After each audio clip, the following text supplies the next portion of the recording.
of connectivity related future partnership is.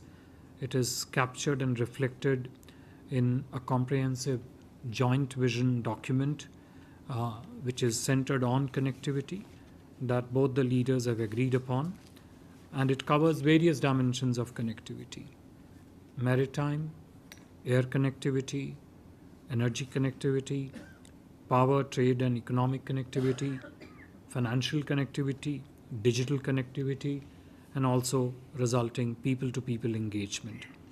The document is available in the public domain, and we would encourage our friends from the media to refer to this document for more specifics of the vision that the two leaders have in structuring the India-Sri Lanka partnership based on that. Under the Neighbourhood First policy, which was enunciated by Honourable Prime Minister Shri Narendra Modi ji, the two leaders, under the directions of the two leaders, the two sides also finalized a series of documents, important documents covering crucial areas of economic cooperation. The first was the MOU on renewable energy. The focus of this MOU is essentially on two aspects. One, relating to the specific cooperation in wind, solar segments of renewable energy, but also on establishing high capacity intergrid connectivity in the power sector between India and Sri Lanka. The second one relates to the Trincomalee, where both leaders underscored the need to build upon the advantages that have already accrued from the agreement on the Trinco tank farms, the agreement of 2021. And through the MOU exchange today, the both sides agreed to develop Trincomalee as a regional hub for industry, energy, including renewable energy and economic cooperation. A crucial element of connectivity, particularly the maritime connectivity, were discussions that were focused on resumption of passenger ferry services between India and Sri Lanka. In this connect, both sides are looking at connecting Nagapattinam in India with Kankasanturai in Sri Lanka. This flows from the earlier cooperation on infrastructure development that has already been undertaken in Kankasanturai through the line of credit from India. Another key element, again a part of our connectivity centered partnership, was to explore air connectivity from southern India to Trincomalee, Batticaloa, and other destinations in Sri Lanka. You would perhaps all be aware that the increase in frequency of flights between Jaffna and Chennai currently through the Alliance Air currently stands at, I'm told, one flight a day, essentially connectivity throughout the week, every day of the week. Another element which was a highlight of discussion and particularly important in the context of the recent challenges that Sri Lanka has faced and how this segment of cooperation has actually benefited both our countries, was the tourism flows from India, which has been a consistent contributor to the economic and forex inflows into Sri Lanka, particularly, as I said, during the difficult period that the Sri Lanka faced for the last year or so. India is currently the largest source of inbound tourism into Sri Lanka. In this context, the Sri Lankan president articulated his future plans for attracting larger number of Indian tourists, including through promotion of Ramayana Trail as well as Buddhist Hindu circuits and other places of religious worship in Sri Lanka.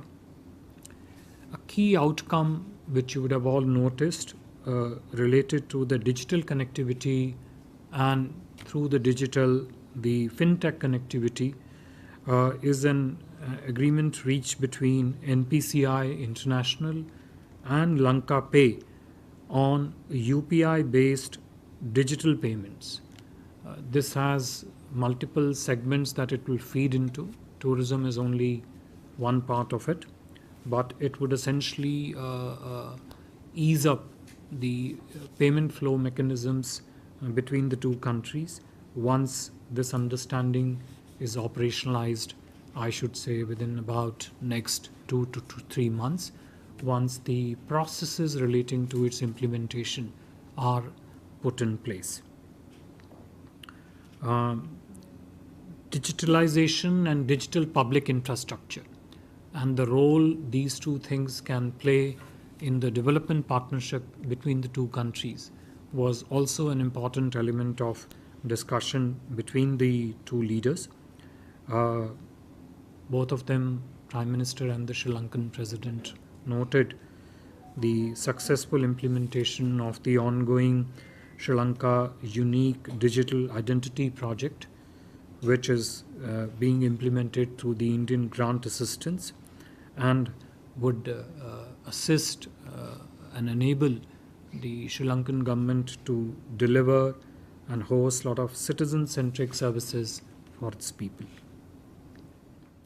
The other key element that came up for discussion with regard to the ongoing recovery of the Sri Lankan economy, besides, of course, the substantial Indian assistance that was offered since the crisis broke out in Sri Lanka, related to the role that bilateral trade and investment can play in further speeding up the economic recovery of Sri Lanka.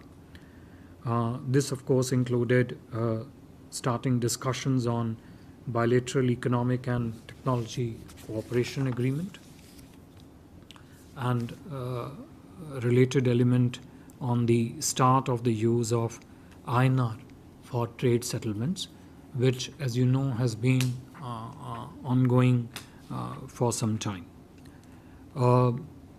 This year, as you would all know, marks the 200 years of the arrival of the Indian origin Tamils community in Sri Lanka. And to commemorate this significant moment of history, Prime Minister announced that Government of India will be implementing a development package exclusively centered for the Indian origin Tamil community.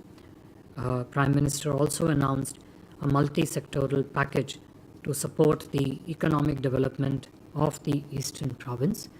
This will, of course, be positioned in the larger matrix of India's development partnership with Sri Lanka, but would be focused on the development of the development-related projects in connect with the Indian origin Tamils. Prime Minister also raised, as you would have all heard him say during his press remarks, also raised the issue relating to the aspirations of the Tamil-speaking people in Sri Lanka.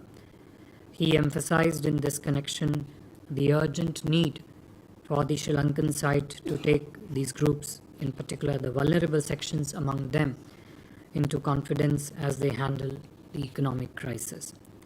In this context, Prime Minister reiterated our well-known and consistent position regarding the full implementation of the 13th Amendment.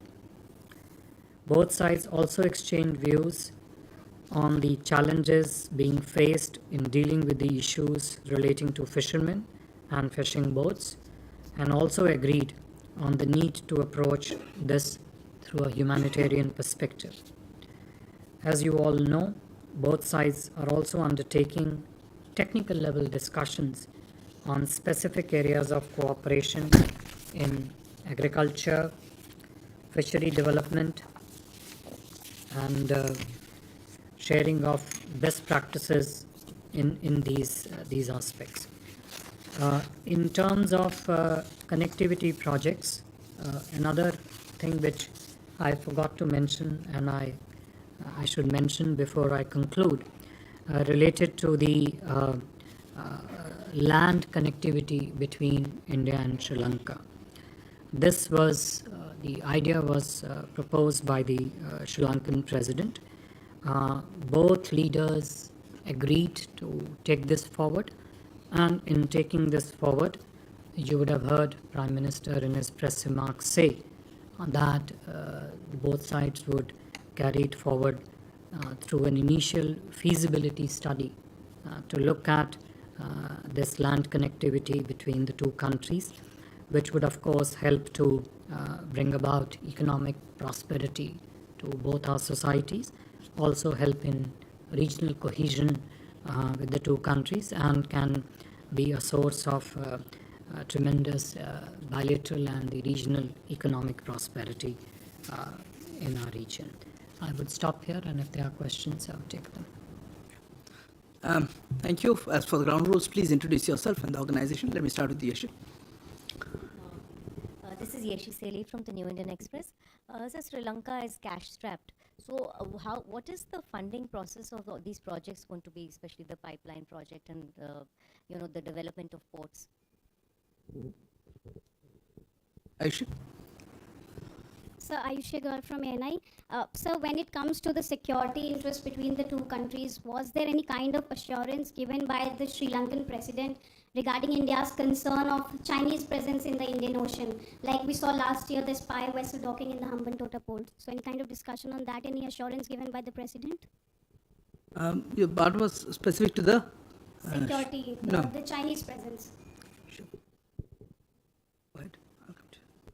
Manish Kumar Jha from Financial Express. I understand India committed some about $4 billion of economic aid to Sri Lanka. I would like to know how much has been disbursed to Sri Lanka. And second, if you, Foreign Secretary, could update about West Container Terminal, if there is a concrete deal and status at the moment now. Thank you. Sorry, what is the question on the West Container Terminal? What is the deal? Current status of the deal? If there's a deal or not? It's a private sector thing.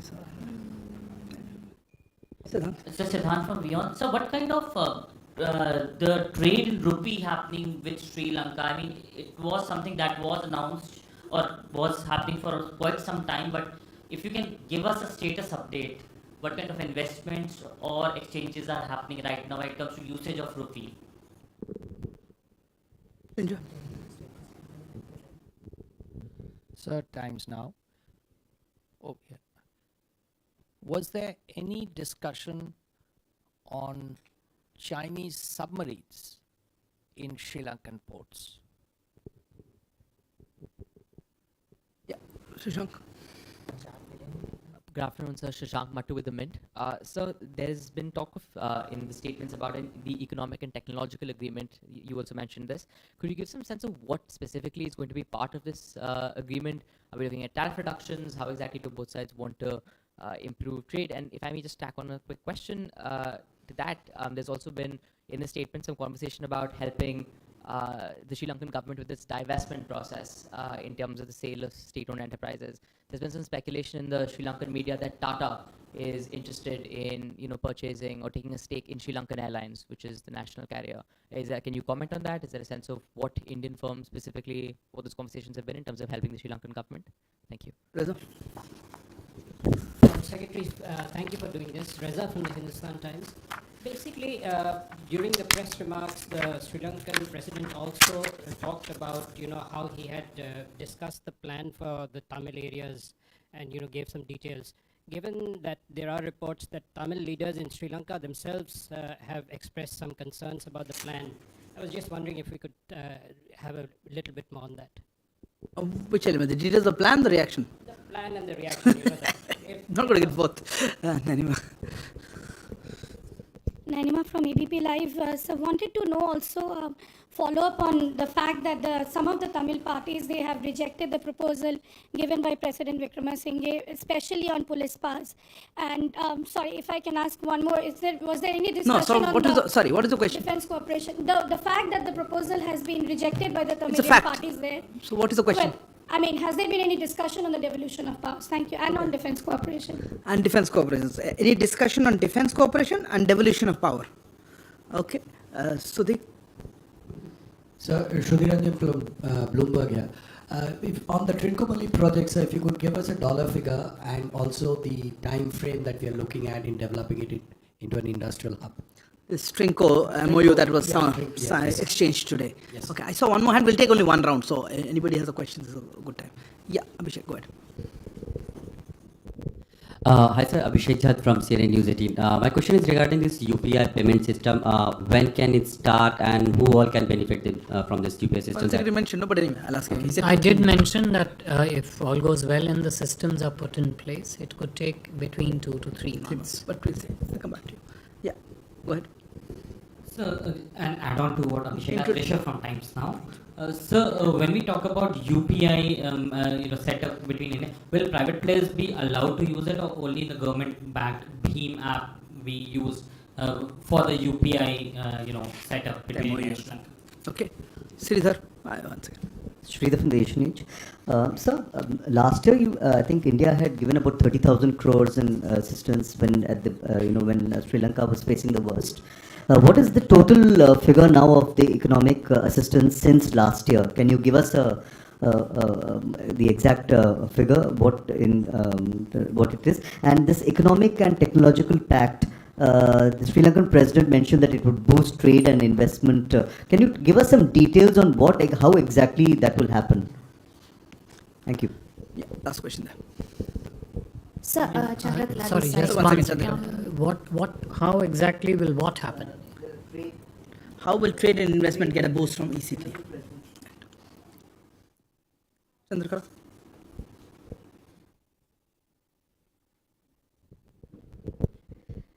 Sir Chandrakala from ETV Bharat. Sir, earlier today there was a meeting between Gautam Adani and President Ranil Wickremesinghe. Can you just give us a detail what exactly? I'm sorry. What projects were discussed? I'm generally very relaxed about questions, but how this was? Have you asked the two parties? We were not in that meeting.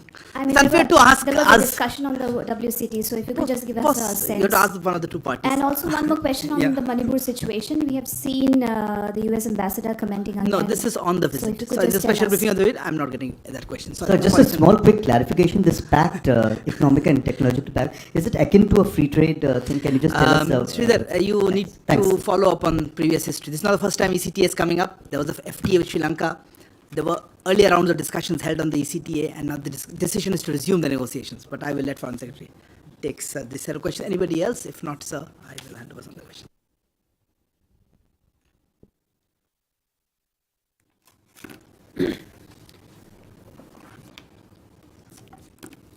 Yeshi, your first question was on the funding modalities, and this in a sense would capture the questions that aim at asking how would ECTA proposals related to disinvestments, trade investment cooperation, how do they fit into the larger matrix of the challenges that the Sri Lankan economy currently faces.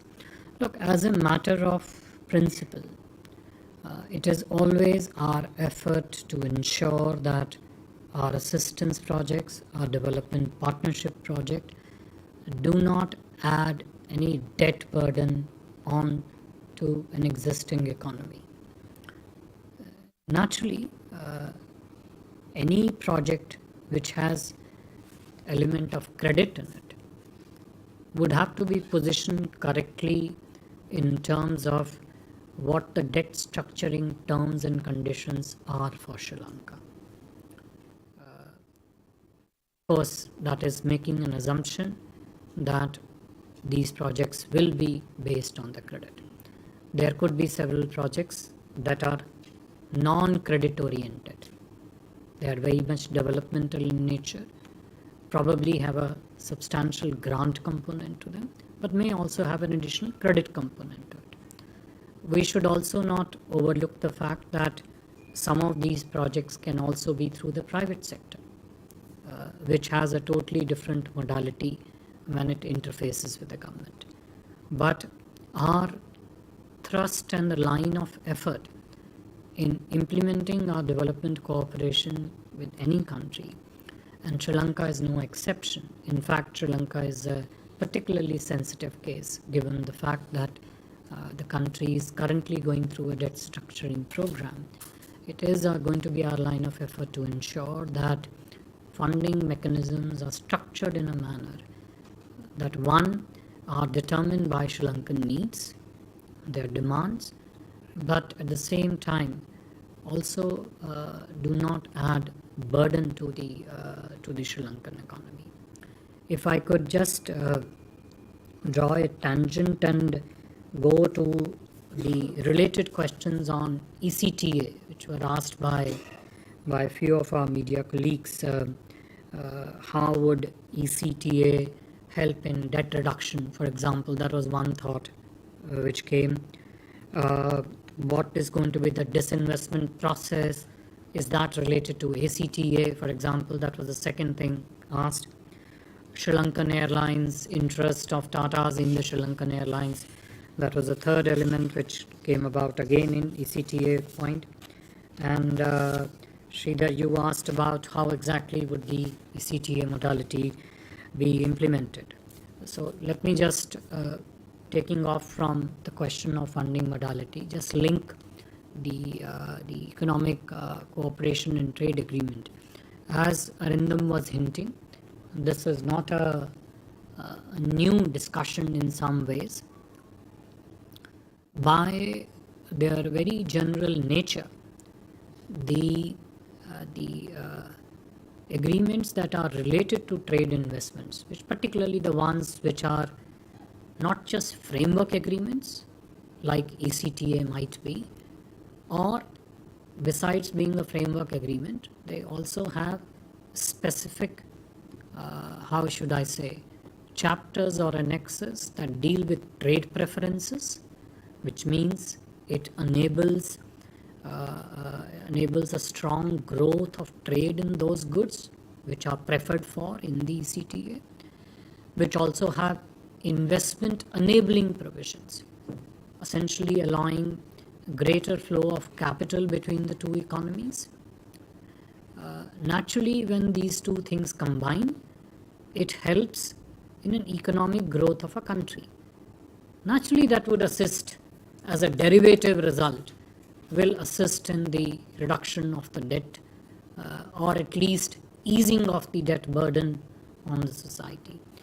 Disinvestment, on the contrary, is normally speaking, how Sri Lanka decides to take it forward is not really for me to answer, but disinvestment is normally a standalone process, and in this case, since it is a Sri Lankan disinvestment process, it is something which they need to decide on in terms of which sectors they would go forward disinvest into, within those sectors which entities would be disinvested, those entities, what would be the terms and conditions of those disinvestments. Naturally, a lot of this has also got to do with their ongoing discussions with the International Monetary Fund. But from our perspective, not just now, even when the crisis broke out, our conversation to them always was that investment rather than credit is always a more sustainable way to move forward in terms of economic recovery. So I think ECTA needs to be looked at in that perspective, something which allows the economies of the two countries to unlock a huge potential, which means they're embedded in the trade components. Now, trade may have specific tariff lines. That's a matter of detail which the negotiators will go into. It would have an investment angle, which again will unlock the economic growth that is inherent in the flow of capital and the investments. And other aspects like trade facilitation parts, removal of the non-trade barriers. One can go on, but those are, how should I say, typical components of any such discussion. But it would be wholly inappropriate for me to prejudge as to what those discussions would be, leave alone the outcome of those discussions. So that is the whole rubric of it. But the thrust of this between the two leaders was that economic cooperation, and within economic cooperation, trade and investment partnership has to be a very a strong element of our engagement. And one of the ways to take that forward is the discussions on the ECTA.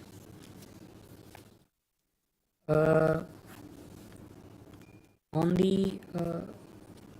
the question of the Chinese presence, if and the related elements, thoughts which came out, for example, whether I think Times Now had a question relating to Chinese submarine presence, and Chinese presence in Sri Lanka was another question, whether the president assured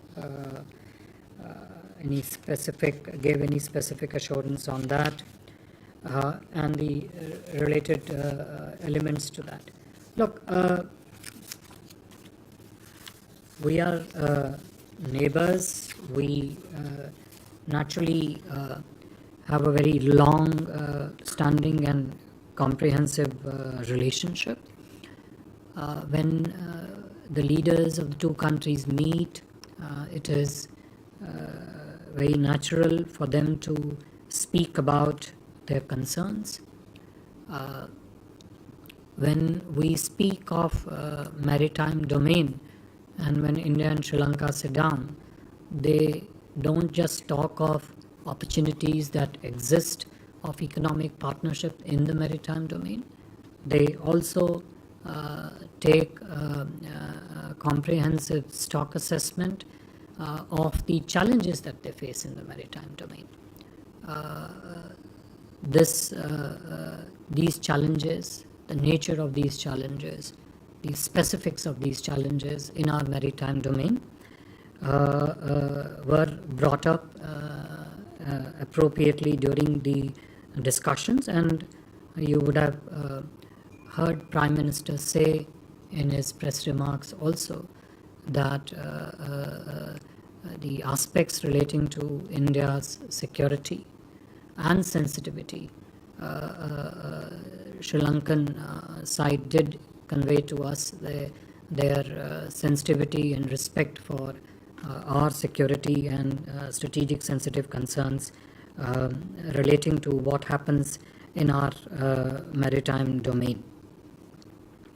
Our challenges that we face in maritime domain are in many ways shared challenges, and both sides will continue to monitor developments, naturally closely consult on issues that have a bearing on the security of both countries, and particularly India's security and concerns of India's security and sensitivity. There was a question relating to the disbursement of the 4.1 or $4 billion, I think, from the from Financial Express, if I'm not wrong. Yeah. Also Sorry. Also Sridhar. Sridhar's also had a. Now, give or take couple of millions here and there, given that you're talking of 4 billion. Overwhelming chunk of it has been disbursed. Disbursal has been through many modalities. It was at the very early stages of the crisis through the line of credit on fuel, initially when the crisis came. I think that was in excess of about $500 million, right in the beginning when it started. If you would recall, there were then subsequent crises relating to the supply of essential materials, medicines, food, etc. At that time, Government of India had extended $1 billion credit facility, essentially so that it allows the trade to take place. Normally, as a matter of conventional practice, LOC is not given for trade purposes, it is given for project. But given the exceptional difficulty that the Sri Lankan economy was in, this was extended and has by and large been utilized. there have also been some quantum of credit which goes through initially but is later on recovered, which is through the currency swap arrangements. I think that is roughly 2 billion plus, if I'm not wrong. Yeah, so I think ACU deferments are already roughly 2.5 billion. And there is also a currency million swap of about 400 million, which is extended by RBI. Now, 4 billion, when we talk of, it's a ballpark figure. It has various components. Some of these are revolving components in a sense that in some cases the interest payments may come back earlier. But as I said, there is a component of this 4 billion which is a part of debt restructuring, and there is a part which is not, there is a component which is not part of the debt restructuring. So the ballpark remains at 4 billion. I would later on request, maybe Gopal, you want to add something to this? All right. So, what we have also tried to do is that the assistance that we have provided during the times of crisis in Sri Lankan economy, what we have also very proactively done is try to ensure that Sri Lanka gets reasonable terms and conditions through the creditors committee in terms of its debt restructuring. Of course, at the same time, working to ensure that all creditors are offered same terms and conditions, and one or more than one creditors do not get terms and conditions which are different from the other creditors. All this with the objective that Sri Lankan economy could come out of the crisis as early as possible. And as I mentioned in the beginning, the crisis are beginning to ease up, but still we have, I think, the second tranche of IMF probably due in September sometime. So we will see how that part progresses.